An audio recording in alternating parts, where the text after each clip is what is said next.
Class room എന്ന പേപ്പറിലെ Module-4 average waves in unprotected waters ആണ് നമ്മൾ ഇന്ന് നോക്കുന്നത്. ഫസ്റ്റ് നമുക്കിതിൻ്റെ ഓതറായ ആൻ ടൈലറെ പറ്റിയൊന്ന് അറിയാം. Anne Tyler was born in 1941 in America. Anne Tyler 1941 അമേരിക്കയിലാണ് ജനിച്ചത്. She is a novelist, short story writer and literary critic. നോവലിസ്റ്റും ചെറുകഥാകൃത്തും സാഹിത്യ നിരൂപകയുമാണവർ. She belong to the Quaker community. ക്വേക്കർ സമൂഹത്തിലെ ഒരംഗം കൂടിയായിരുന്നു അവർ. In 1963, she married an Iranian-born psychiatrist and novelist. 1963 അവർ ഇറാനിൽ ജനിച്ച ഒരു സൈക്കാട്രിസ്റ്റും നോവലിസ്റ്റുമായ ആളെ വിവാഹം ചെയ്തു. She has received many prizes including the Pulitzer Prize. Many of her novels were adopted as movies. അവരുടെ പല നോവലുകളും സിനിമയാക്കി മാറ്റിയിട്ടുമുണ്ട്. അപ്പോൾ ഇത്രയുമാണ് നമുക്ക് ഓതറെ പറ്റി അറിയാനുള്ളത്. നെക്സ്റ്റ് നമുക്കിതിൻ്റെ ഇൻട്രൊഡക്ഷൻ നോക്കാം. ഈ സ്റ്റോറിയിലെ മെയിൻ ക്യാരക്ടർ ബെറ്റ് ബ്ലെവിൻസ് എന്ന ഒരു ലേഡി ക്യാരക്ടറാണ്. അവൾ ഒരു ജോലിക്കാരിയാണ്. അവൾ തൻ്റെ 9 വയസ്സുള്ള മനസ്സിന് വൈകല്യമുള്ള കുട്ടിയായ അർണോൾഡിനെ ഒരു സ്ഥാപനത്തിൽ ചേർക്കാൻ ശ്രമിക്കുന്നു. ഈ കഥയിൽ പല പ്രമേയങ്ങളും അവതരിപ്പിച്ചിട്ടുണ്ട്. കുട്ടികളുടെ സംരക്ഷണം, സ്ഥലത്തില്ലാത്ത പിതാക്കന്മാർ മുതലായവയാണ് അവയിൽ പ്രധാനം. ബെറ്റ് തൻ്റെ മകനെ പാർക്കിംഗ് സ്റ്റേറ്റ് ഹോസ്പിറ്റലിലേക്ക് കൊണ്ടുപോകാനായി ഒരുക്കുന്നതായിട്ടാണ് കഥ തുടങ്ങുന്നത്. നെക്സ്റ്റ് നമുക്ക് സമ്മറി നോക്കാം. അതിരാവിലെ തന്നെ ബെറ്റ് അവനെ എഴുന്നേൽപ്പിച്ചു ഡ്രസ് ചെയ്യിപ്പിച്ചു. ഡൈനിങ് ടേബിളിൻ്റെ അടുത്തേക്ക് കൊണ്ടുപോയി അവനൽപ്പം സീരിയൽ കൊടുക്കാൻ ശ്രമിച്ചു. പക്ഷേ അതവൻ കഴിക്കില്ലായിരുന്നു. അവൻ്റെ വായിലേക്ക് സ്പൂണിൽ കോരി ഒഴിക്കാൻ അവർ ശ്രമിച്ചെങ്കിലും അവൻ പല്ലുകൾ കൂട്ടി കഴിക്കാൻ വിസമ്മതിച്ചു. അവൻ്റെ കണ്ണുകൾ തിളക്കമുള്ളതായിരുന്നു. അമ്മയുടെ മുടി പോലെ നിറമുള്ള മുടിയായിരുന്നു അവൻ്റേത്. വരയൻ ഷർട്ടും ജീൻസുമാണ് അവൻ ധരിച്ചിരുന്നത്. അവൻ്റെ മുഖം മുതിർന്നവരുടേത് പോലെയായിരുന്നു. വളരെ വിരളമായ അവൻ്റെ മുഖഭാവം മാറിയിരുന്നു. അവനെ ഒരു ചെയറിൽ ഇരുത്തിക്കൊണ്ട് അവൾ ബെഡ് റെഡിയാക്കാൻ പോയി. മഞ്ഞ ഷെയ്ഡ് അല്പം പൊക്കി വെച്ചു. ബാത്റൂം സിങ്കിൽ കുറച്ച് സ്പൂണുകൾ കഴുകി. താഴെ അവൻ കീറിയിട്ടിരുന്ന മാഗസിൻ്റെ കഷ്ണങ്ങൾ പെറുക്കിയെടുത്തു. പഴയ വീഴാറായ ഒരു കെട്ടിടത്തിലെ വാടക മുറിയിലായിരുന്നു അത്. അതായത് അവർ വാടക മുറിയിലായിരുന്നു താമസം. ഒരുപാട് സാധനങ്ങൾ അവിടെയും ഇവിടെയും കിടന്നിരുന്നു. അവൾ പുറത്തു പോകാനുള്ള ചെരുപ്പിടുകയും തൻ്റെ ഡ്രസ്സ് ശരിയായി വലിച്ചിടുകയും ചെയ്തു. ആ ഡ്രസ്സ് അവൾക്കല്പം വലുതായിരുന്നു. അതിൻ്റെ പുറത്ത് അവൾ കോട്ട് ധരിച്ചു. അർണോൾഡിൻ്റെ അടുത്ത് ചെന്ന് അവൾ പുറത്തു പോവുകയാണെന്ന് പറഞ്ഞു. അവൾ അവൻ്റെ ജാക്കറ്റ് കൊണ്ടുവന്നു. ആഴ്ചയിലെ പകുതി ശമ്പളം കൊടുത്താണ് അവൾ അത് വാങ്ങിയത്. പക്ഷെ അവനത് ഇഷ്ടപ്പെട്ടില്ല. അവൻ്റെ പഴയ കോട്ട് മതി. പക്ഷെ അത് അവന് ചെറുതായി പോയിരുന്നു. അവൾ അവൻ്റെ അടുത്ത് വന്നപ്പോൾ അവൻ കരയാനും തല കുലുക്കാനും തുടങ്ങി. വളരെ വിഷമിച്ചാണ് അവൾ അവനെ ജാക്കറ്റ് ധരിപ്പിച്ചത്. അവന് നല്ല ശക്തിയുണ്ടായിരുന്നു. അവൻ അവളുടെ കൈകളിൽ നിന്നും കുതറി മാറി. അവൻ്റെ കട്ടിലേക്ക് ഓടി. ജാക്കറ്റിൽ ബട്ടൺ ഇട്ടിരുന്നില്ല. അവൾ മുറിയിൽ ആകെ ഒന്ന് നോക്കി. ഹോട്ട് പ്ലേറ്റ് ഓഫാണോ എന്ന് ഉറപ്പുവരുത്തി. പേഴ്സും അർണോൾഡിൻ്റെ സ്യൂട്ട് കേസും എടുത്ത് അവനോട് കൂടെ ചെല്ലാൻ പറഞ്ഞു. അവൻ കാൽ വലിച്ചാണ് നടന്നത്. സ്യൂട്ട് കേസ് അവൻ്റേതാണെന്ന് അവൾ പറഞ്ഞു. എന്തോ കുഴപ്പമുണ്ടെന്ന് അവന് തോന്നി. അവൾ വാതിൽ പൂട്ടി അവനോട് കൂടെ ചെല്ലാൻ പറഞ്ഞു. വളരെ പതുക്കെയാണ് അവർ സ്റ്റെപ്പുകൾ ഇറങ്ങിയത്. താഴെ എൻട്രൻസ് ഹാളിൽ മിസ്സിസ് പക്കറ്റ് അവർക്ക് വേണ്ടി വെയിറ്റ് ചെയ്യുന്നുണ്ടായിരുന്നു. അർണോൾഡിന് കൊടുക്കാനായി പീനട്ട് ബട്ടർ കുക്കീസ് നിറച്ച ഒരു പ്ലാസ്റ്റിക് ബാഗ് അവരുടെ കയ്യിലുണ്ടായിരുന്നു. അവൻ്റെ ഇഷ്ടവിഭവമായിരുന്നു അത്. മിസ്സിസ് പക്കറ്റിൻ്റെ കണ്ണുകൾ നിറഞ്ഞിരുന്നു. അവരാണ് ആ കുട്ടിയെ നോക്കിക്കൊണ്ടിരുന്നത്. അവൻ വലുതായി നിയന്ത്രിക്കാൻ പറ്റാതെ വന്നപ്പോഴാണ് അവർ അവനെ നോക്കുന്ന ജോലി നിർത്തിയത്. അർണോൾഡ് അവരെ കെട്ടിപ്പിടിക്കുകയോ വേറെ എന്തെങ്കിലും വിധത്തിൽ സ്നേഹം കാണിക്കുകയോ ചെയ്ത് കുക്കീസ് വാങ്ങിക്കുമെന്നാണ് ബെറ്റ് കരുതിയത്. പക്ഷെ അവൻ പുറത്തേക്ക് പോയി. അവരുടെ കയ്യിൽ നിന്നും കുക്കീസ് വാങ്ങി ബെറ്റ് അവരോട് നന്ദി പറഞ്ഞു. ആ സ്ത്രീ കരയാൻ തുടങ്ങി. അവർക്ക് ബസ് കിട്ടി. ജനാലക്കരികിലാണ് അർണോൾഡ് ഇരുന്നത്. അവൻ്റെ വിചാരം അമ്മയുടെ കൂടെ അവൻ ജോലിസ്ഥലത്തേക്ക് പോവുകയാണെന്നാണ്. ജോലിസ്ഥലത്തെത്തിയപ്പോൾ അവൻ ബസ്സിൽ നിന്ന് ഇറങ്ങാനായി എഴുന്നേറ്റു. പക്ഷെ ബെറ്റ് അവനോട് ഇരിക്കാൻ പറഞ്ഞ് അവൻ്റെ കൈ പിടിച്ചിരുത്തി. ട്രെയിൻ സ്റ്റേഷനിൽ ബെറ്റ് ടിക്കറ്റ് എടുത്തു. ഒരു പാക്കറ്റ് ച്യൂയിംഗം വാങ്ങി. അർണോൾഡ് വാ തുറന്ന് മുകളിലോട്ട് നോക്കി നിൽക്കുകയായിരുന്നു. അവന്റെ കൈകൾ രണ്ടും സൈഡുകളിൽ തൂങ്ങിക്കിടക്കുന്നുണ്ടായിരുന്നു. ജനങ്ങൾ അവനെ തുറിച്ചു നോക്കി. അവൾ അവനെ ഗേറ്റിനരികിലേക്ക് കൊണ്ടുപോയി. അവൻ ഇതുവരെ ട്രെയിനിൽ കയറിയിട്ടില്ല. അവൻ അല്പം പേടി തോന്നി. ട്രെയിൻ മുന്നോട്ട് പോയപ്പോൾ അവൻ ബഹളം വെച്ച് അവളുടെ കയ്യിൽ വലിക്കാൻ തുടങ്ങി. അതൊരു ട്രെയിനാണെന്നും അവരൊരു ട്രിപ്പിന് പോവുകയാണെന്നും അവൾ അവനോട് പറഞ്ഞു. അവൾ ച്യൂയിംഗം അവന് കൊടുത്തു. അവനത് ഇഷ്ടമായി. അവൾ സൂക്ഷിച്ചില്ലെങ്കിൽ അവനത് വിഴുങ്ങിക്കളയും. അവന്റെ ചർമ്മം വളരെ നേർത്തതായിരുന്നു. പലപ്പോഴും അവൾക്ക് തോന്നി അവന്റെ ഞരമ്പുകളിൽ കൂടി ഒഴുകുന്ന ചോര അവൾക്ക് കാണാമെന്ന്. ട്രെയിനിന്റെ സ്പീഡ് കൂടിയപ്പോൾ അവൻ ശാന്തനായി. അവന്റെ കൺപോളകൾ പതിയെ അടയുന്നതായി അവൾക്ക് തോന്നി. ഒരു കുട്ടിയായിരുന്നപ്പോൾ പോലും അവൻ ശരിക്കും ഉറങ്ങുകയില്ലായിരുന്നു. അവന് മാനസികമായി വൈകല്യമുണ്ടെന്ന് ഡോക്ടർ പറയുന്നതിന് മുമ്പേ തന്നെ അവൾ നിരീക്ഷിച്ചിരുന്നു. അവൻ ഇടയ്ക്കിടയ്ക്ക് ഞെട്ടിയുണരുന്നതും പകലുറക്കം പോലെ അല്പം നേരം മാത്രം ഉറങ്ങുന്നതും. കൈകൾ അടക്കുകയും തുറക്കുകയും ചെയ്ത് ഒരു നിലവിളി അവനിൽ നിന്നും കേൾക്കാമായിരുന്നു. അത് കാണുമ്പോൾ തനിക്ക് അസ്വസ്ഥതയുണ്ടാകുമെന്ന് അവളുടെ ഭർത്താവായ എവറി പറയുമായിരുന്നു. അർണോൾഡിന്റെ വൈകല്യത്തെപ്പറ്റി ഡോക്ടർ പറഞ്ഞപ്പോൾ എവറി കുട്ടിയുടെ തൊട്ടിലിന് ചുറ്റും വട്ടം കറങ്ങുമായിരുന്നു. അവന്റെ കണ്ണുകളിൽ നിരാശയും വിഷമവും പ്രതിഫലിച്ചു. ഒരാഴ്ച കഴിഞ്ഞപ്പോൾ അവൻ അവരെ വിട്ടുപോയി. അവൾ അതിലൊട്ടും അത്ഭുതപ്പെട്ടില്ല. കുട്ടിക്ക് വൈകല്യമുണ്ടായത് തൻ്റെ ജീനിൻ്റെ കുറ്റം കൊണ്ടാണോ അതോ എവറിയുടെ കുറ്റം കൊണ്ടാണോ എന്നൊന്നും അവൾക്കറിയില്ലായിരുന്നു. പലപ്പോഴും തൻ്റെ വിവാഹത്തെ അവൾ കുറ്റം പറഞ്ഞിരുന്നു. അവളുടെ മാതാപിതാക്കളുടെ ഇഷ്ടത്തിന് വിപരീതമായാണ് അവൾ എവറിയെ വിവാഹം കഴിച്ചത്. അവൾക്ക് എങ്ങനെയെങ്കിലും മാതാപിതാക്കളെ വിട്ടു പോകണമെന്നായിരുന്നു. അവരുടെ വീട് ഒരു കാടിനടുത്തുള്ള ഒരു ട്രെയിലറിലായിരുന്നു. പക്ഷേ ഇപ്പോൾ അവൾക്ക് തോന്നി ആ ട്രെയിലറിൽ മാതാപിതാക്കൾക്കൊപ്പമുള്ള ജീവിതമാണ് കൂടുതൽ സുഖകരമായിരിക്കുന്നതെന്ന്. ഫിഷിംഗ് ബോട്ടിൽ വിനോദസഞ്ചാരികളെ കൊണ്ടുപോവുകയായിരുന്നു അവളുടെ പിതാവിൻ്റെ ജോലി. കടലാണ് അവരെ ഭരിച്ചിരുന്നത്.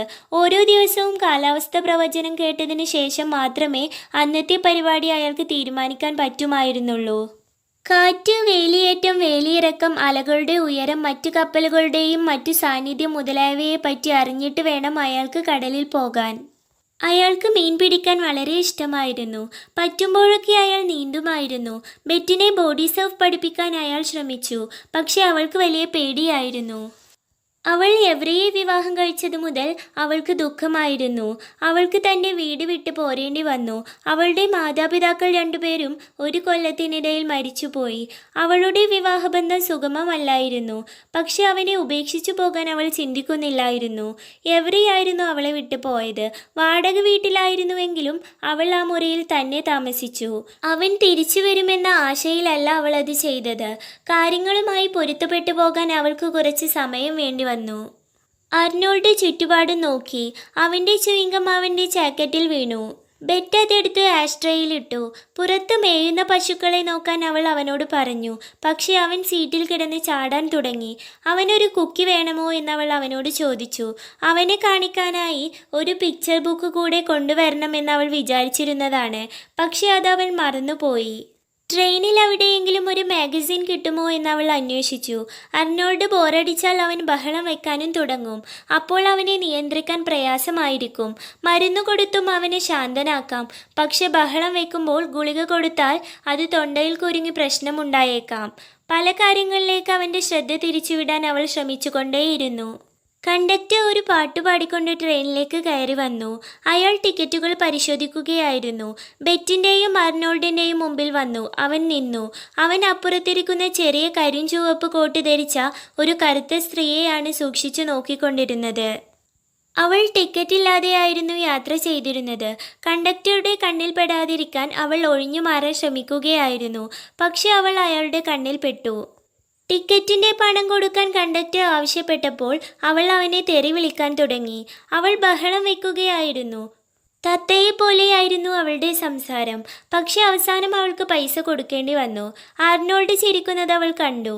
അവിടെ നടന്ന സംഭവത്തിൽ മുഴുകിയിരിക്കുന്നത് കൊണ്ട് ആർണോൾഡ് ശാന്തനായിരുന്നു. ബെറ്റിന് സന്തോഷമായി. പാർക്കിൻ സ്റ്റേഷനിൽ ബെറ്റും അർണോൾഡും ഇറങ്ങി. പാർക്കിൻ സ്റ്റേറ്റ് ഹോസ്പിറ്റലിലേക്ക് അവർ ഒരു ടാക്സി എടുത്തു. പല പ്രാവശ്യം താൻ അവിടെ പോയിട്ടുണ്ട് എന്ന് ഡ്രൈവർ പറഞ്ഞു. അവരെ ഹോസ്പിറ്റലിൽ വിട്ടിട്ട് അയാൾ അവിടെ തന്നെ വെയിറ്റ് ചെയ്യണമെന്നും അവർക്ക് ആ ടാക്സിയിൽ തന്നെ സ്റ്റേഷനിലേക്ക് തിരിച്ചു പോരണമെന്നും അവൾ ഡ്രൈവറോട് പറഞ്ഞു. അർണോൾഡ് പിന്നീട് ബട്ടർ കുക്കീസ് ചോദിച്ചു. അവനിപ്പോൾ അത് കൊടുത്താൽ അവൻ മുഖവും ഡ്രസ്സും ഒക്കെ ചീത്തയാക്കും.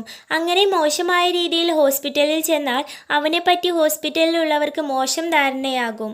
പക്ഷെ കുക്കി കൊടുത്തില്ലെങ്കിൽ അവൻ ബഹളം വെക്കും. അതുകൊണ്ട് ബെറ്റ് അവനൊരു ചെറിയ കഷ്ണം പൊട്ടിച്ചു കൊടുത്തു. അതവൻ തിന്നു. അവർ ഹോസ്പിറ്റലിലെത്തി. ഡ്രൈവറോട് താൻ ഉടനെ തന്നെ തിരിച്ചു വരുമെന്ന് അവൾ പറഞ്ഞു. സ്യൂട്ട് കേസും എടുത്തുകൊണ്ട് അർണോൾഡിനെയും കൂട്ടി അവൾ അഡ്മിറ്റിംഗ് ഓഫീസിൽ ചെന്നു.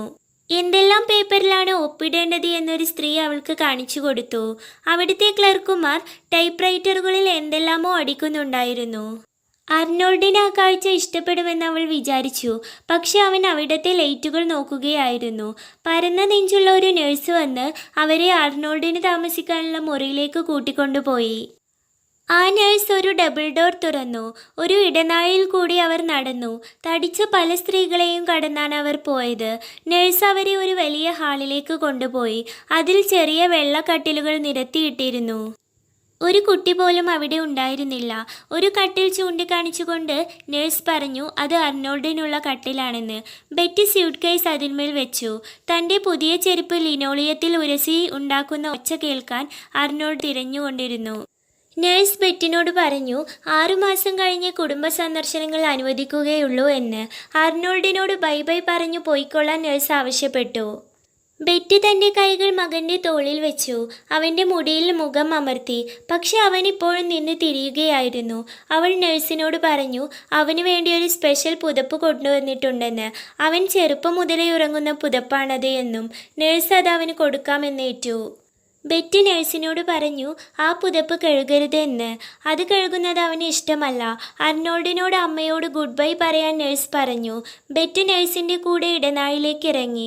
നഴ്സ് വാതിലടച്ചപ്പോൾ മുറിയിൽ നിന്നും വലിയ വായിൽ ഒരു മുറവിളി കേട്ടു. നഴ്സ് ബെറ്റിൻ്റെ തോളിൽ തട്ടിയിട്ട് അവളെ ഇടനാഴിയിൽ കൂടി മുന്നോട്ട് നയിച്ചു. ബെറ്റി ഡ്രൈവറോട് പറഞ്ഞു സ്റ്റേഷനിൽ എത്താൻ 15 മിനിറ്റേ ഉള്ളൂ, അതുകൊണ്ട് വേഗം പോകണമെന്ന്. അവളുടെ കണ്ണുകളിൽ നിന്നും ധാരധാരയായി കണ്ണുനീർ ഒഴുകിക്കൊണ്ടേയിരുന്നു. സ്റ്റേഷനിൽ എത്തിയപ്പോൾ ടിക്കറ്റ് വാങ്ങാനായി അവൾ കൗണ്ടറിൽ ചെന്നു. അവിടുത്തെ മനുഷ്യൻ പറഞ്ഞു ട്രെയിൻ 20 മിനിറ്റ് ലേറ്റാണെന്ന്. അവൾക്ക് സങ്കടമായി. അവളുടെ കണ്ണുനീര് വന്ന് വീർത്ത പോലെയായി. കവിളുകൾ നനഞ്ഞിരുന്നു. അവിടെ ട്രെയിൻ വരാനായി വെയിറ്റ് ചെയ്യുന്നത് അവൾക്ക് ഇഷ്ടമല്ല എന്നവൾ പറഞ്ഞു. അല്പം ദൂരെ മാറി അവൾ ഒരു ബെഞ്ചിലിരുന്നു. അവിടെ ധാരാളം കോണികളും മുകളിൽ നിന്ന് പണിയാനായി കെട്ടിപ്പൊക്കിയ തട്ടുകളും ഉണ്ടായിരുന്നു. 10-12 യാത്രക്കാരെ അവിടെ ഉണ്ടായിരുന്നുള്ളൂ. ആ സ്റ്റേഷനിൽ ആരോ ബോംബിട്ട പ്രതീതിയായിരുന്നു. ബെറ്റ് അവളോട് തന്നെ ചോദിച്ചു ഈ 20 മിനിറ്റ് താൻ എന്തു ചെയ്യുമെന്ന്. അപ്പോഴാണ് അവൾ കണ്ടത് ചാരനിറമുള്ള സ്യൂട്ടിട്ട ചിലർ ബ്രീഫ് കേസുകളുമായി അങ്ങോട്ട് വരുന്നത്. അവർക്ക് പുറകിൽ ജോലിക്കുള്ള വസ്ത്രം ധരിച്ച കുറേ പേർ. മടക്കുകസേരകളും കറുത്ത പെട്ടികളും മൈക്രോഫോണുകളും ഒരു റീഡിംഗ് സ്റ്റാൻഡും കുറേ അലങ്കാരത്തിനുള്ള തുണികളുമായി വരുന്നുണ്ടായിരുന്നു. ബെറ്റിരിക്കുന്നതിൻ്റെ ഏതാണ്ട് 6 അടി ദൂരത്ത് അവർ ആ റീഡിംഗ് സ്റ്റാൻഡ് സ്ഥാപിച്ചു. ആ സ്ഥലത്ത് അവർ കൊണ്ടുവന്ന തുണി വിരിച്ചു വൃത്തിയാക്കി. വയറുകളെല്ലാം കണക്ട് ചെയ്തു. മൈക്രോഫോൺ ഒരാളുടെ കയ്യിൽ കൊടുത്തു. അയാൾ പറഞ്ഞു റെയിൽവേ സ്റ്റേഷൻ വിപുലീകരിക്കപ്പെടുകയാണെന്ന്. അയാൾ 20 മിനിറ്റ് സമയം അവർക്ക് കൊടുക്കാൻ ആവശ്യപ്പെട്ടു. അവർ ഒരു ചെറിയ ഡ്രാമ നടത്താൻ പോവുകയാണ്. ഇത്രയും പറഞ്ഞുകൊണ്ടാണ് Anne Tyler average waves in unprotected waters അവസാനിപ്പിക്കുന്നത്. വളരെ ചിന്തിപ്പിക്കുന്ന തരത്തിലുള്ള ഒരു അവസാനമാണ് ഇതിൻ്റേത്. ബെറ്റ് ട്രെയിനിനു വേണ്ടി കാത്തിരിക്കുമ്പോൾ അവിടെ ഒരു നാടകം നടക്കാൻ പോവുകയാണ്. അപ്പോൾ അവൾ ചിന്തിച്ചു ഈ ലോകം തന്നെ ഒരു സ്റ്റേജാണെന്ന്. ഈ ലോകം തന്നെ നാടകവേദിയാണെന്ന്. ഇവിടെ നമ്മൾ ആസ് യു ലൈക്ക് ഇറ്റ് എന്ന ഷേക്സ്പിയറിൻ്റെ നാടകത്തിലെ ജാക്സ് എന്ന കഥാപാത്രം പറയുന്നത് ഓർത്തുപോകും. ജാക്സ് പറയുന്നു ഈ ലോകം ഒരു നാടകവേദിയാണ്. എല്ലാ മനുഷ്യരും അതിൽ അഭിനേതാക്കളാണ്. അവർ വരുന്നു പോകുന്നു. ഓരോരുത്തരും അവരുടെ റോൾ അവൻ്റെ സമയമാകുമ്പോൾ അഭിനയിക്കുന്നു. പല റോളുകളും അവന് ചെയ്യാനുണ്ട്. ഇതോടെ സ്പെക്ട്രം എന്ന പേപ്പറിലെ എല്ലാ ചാപ്റ്റേഴ്സും നമ്മൾ കംപ്ലീറ്റ് ചെയ്തിട്ടുണ്ട്. അതോടൊപ്പം മോഡൽ ക്വസ്റ്റ്യൻസും ആൻസേഴ്സും ചെയ്തിട്ടുണ്ട്. എന്തെങ്കിലും ഡൗട്ട് ഉണ്ടെങ്കിൽ നിങ്ങൾക്ക് കമൻറ്റ് ബോക്സിൽ കമൻറ്റ് ചെയ്യാം. ഈ ചാനൽ നിങ്ങൾക്ക് യൂസ്ഫുൾ ആയി തോന്നിയെങ്കിൽ ചാനൽ സബ്സ്ക്രൈബ് ചെയ്യുക. ബൈ.